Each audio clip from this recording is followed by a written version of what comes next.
This is Democracy Now!, democracynow.org, the Quarantine Report. I'm Amy Goodman as we spend the hour looking at the final presidential debate after President Donald Trump and Democratic challenger Joe Biden faced off in Nashville, Tennessee, Thursday night. Moderator Kristen Welker was the first of the moderators in this presidential debate season to ask about immigration. The United States can't locate the parents of more than 500 children. So how will these families ever be reunited? Children are brought here by coyotes and lots of bad people, cartels, and they're brought here, and they used to use them to get into our country. We now have as strong a border as we've ever had. We're over 400 miles of brand new wall. You see the numbers, and we let people in, but they have to come in legally, and they come in through merit. But how will you reunite these kids with their families, Let me just tell you, Mr. President? they built cages. You know, they used to say, I built the cages, and then they had a picture in a certain newspaper, and it was a picture of these horrible cages, and they said, look at these cages. President Trump built them, and then it was determined they were built in 2014. That was him. Do you have a plan to reunite the kids? Yes, we're working on it we're trying very hard. But a lot of these kids come out without the parents. They come over through cartels and through coyotes and through gangs. Vice President Biden, let me bring you into this conversation. Quick response and then another question to you. These 500 plus kids came with parents. They separated them at the border to make it a disincentive to come to begin with. Real tough. We're really strong. And guess what? They cannot, it's not coyotes didn't bring them over. Their parents were with them. They got separated from their parents. And it makes us a laughing stock and violates every notion of who we are as a nation. Let me ask you a follow-up question. Kristen, they did it. We changed the policy. Your response to that? They did it. We changed. Did not. They built the cages. Who built the cages, Joe? Let's talk about what Who we're built the talking cages, about. Joe? Let's talk about what we're talking about. What happened? Parents were ripped. Their kids were ripped from their arms and separated. And now they cannot find over 500 of sets of those parents, and those kids are alone. Nowhere to go. Nowhere to go. It's criminal. It's criminal. Let me ask Kristen, you about I will say this. immigration. They went down. We brought reporters, everything. They are so well taken care of. We go now to Phoenix, Arizona, to bring Erika Andiola into this conversation. She's advocacy chief at RAICES Action, the Refugee and Immigrant Center for Education and Legal Services, also host of the podcast Homeland Insecurity. As you listen to this discussion, Erika, these 545 children, this has been raised, the government was forced to admit this, as groups like the ACLU and others cannot find the parents of these children who are still in the United States. Explain this situation and what Trump has responded. Yes. So there are still kids here in the United States who have not been able to be reunited with their parents. And we have to remember why that is. And the reason for that is that majority of these children were not tracked. Their parents were actually not tracked by the U.S. government when they were taken away from their parents and from their family members. And so what Trump said, and, what he claims that, he's taking care of these children, that he wasn't the one, who was putting them in cages, all these things that he's saying, they're really lies. And also, I want to make sure that we're not just focused on the cages. What the cages are really is they're these structures that were created by the Border Patrol, which migrants actually call them perreras, which is like dog kennels, right? That are used to hold immigrants or migrants who come, not just the children, but also individuals, adults, and families when they first cross the border. We need to make sure that that doesn't happen anymore. And yes, that was there under the Obama administration and even before that.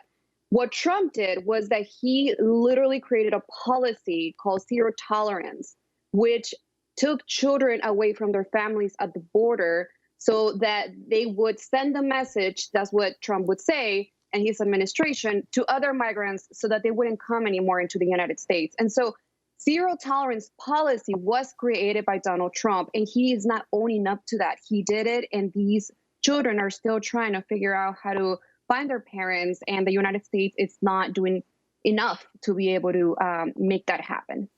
I want to go back to debate moderator Kristen Welker of NBC. Again, the first to raise in the presidential debates the issue of immigration.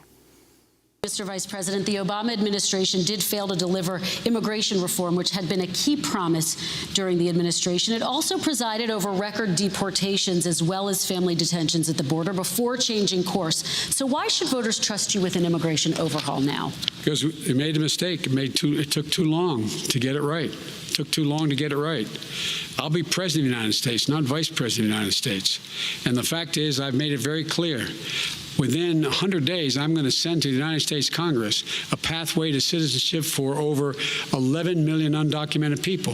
And all of those so-called dreamers, those DACA kids, they're going to be immediately certified again to be able to stay in this country and put on a path to citizenship. He had 8 years to do what he said he was going to do.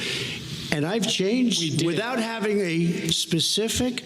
We got rid of catch and release. We got rid of a lot of horrible things that they put in and that they lived with. But he had 8 years he was vice president. He did nothing except build cages to keep children in. Vice President Biden, your response. The catch and release, you know what he's talking about there? If in fact you had a family came across and they were arrested, they, in fact, were given a date to show up for their hearing. They were released. And guess what? They showed up for a hearing. And this is the first president in the history of the United States of America that anybody seeking asylum has to do it in another country. That's never happened before in America. Erika Andiola, if you can respond to the Obama-Biden record and also this whole issue of catch and release. Trump falsely said only 1% of people show up for immigration hearings. It's something like 75%. That's correct. There's a lot there. And the first thing I'll say is that it is something that I found really positive to hear Biden said that they made a mistake. I think they made many mistakes. And let's just be clear on that. It wasn't just that they didn't do immigration reform right away, that needed Congress to pass, and they didn't push hard enough. But also, in the meantime, they created a deportation system and a detention system that now has been used and even made worse by Donald Trump. And so I want to make sure that is said, because we have to fix both mistakes. If Biden is elected, we have to make sure that we are, yes, pushing Congress to have a path to citizenship for undocumented people, but also at the same time that we are dismantling this deportation and detention machine that was, really strengthened by the Obama administration and now terribly used by the Trump administration. Now, with Trump saying this, with catch and release, with everything that he's now pointing back to the Obama administration, well, he has made all of this even worse. And the fact is that what he's done right now with asylum seekers is completely inhumane. Now we have literally almost dismantled the entire asylum process for migrants. And so what you have, is people who are stuck now in Mexico waiting because of Remain in Mexico policy, or MPP, who are now camping in tents on the other side of the border with their children, and now dealing with COVID. They can't get in. And like you said, the majority of people who are allowed to come, who are allowed to share their story of why they need to be in this country seeking asylum and are given the chance to go see a judge, they show up. We know this. Our attorneys represent these migrants and immigrants, and we know that they show up and that we show up to court when we have to do it. We just need to be given the chance, and Trump has completely dismantled that. I want to end with an exchange between Trump and Biden on combating climate change. Transition from the oil industry, yes. It has to be replaced by renewable energy over time. And I'd stop giving to the oil industry, I'd stop giving them federal subsidies. You won't give federal subsidies to the gas, to solar and wind. Yeah. Why are we giving it to oil industry? We actually do give it to solar and wind. We have and that's one maybe the biggest statement he is going to destroy the oil industry. Okay. Will you remember that, Texas? Will you remember that, Pennsylvania, Oklahoma? I wanted to bring Rashad Robinson of Color of Change PAC back into this 30-second response on the issue of climate crisis.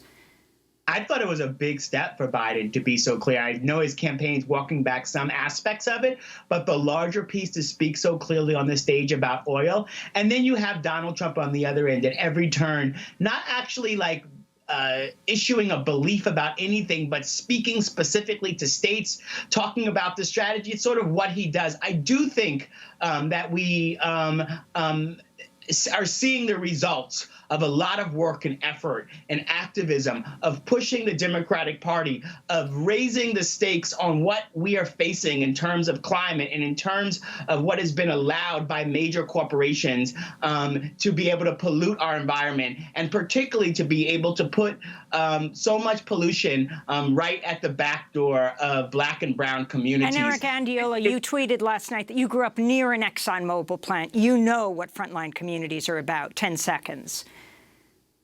We do. And again, as the pandemic right now shows, every time there's something happening in the environment, something that is happening outside of our control, people of color, communities of color, Black communities, Native American communities, undocumented people are the ones who suffer the most. And so we need to make sure that, yes, climate change is at the top of the agenda of the next president. And you know, we don't know what Biden is going to do, but at this point, we know what Trump has not done. We have to leave it there. Erika Andiola and Rashad Robinson, thanks so much.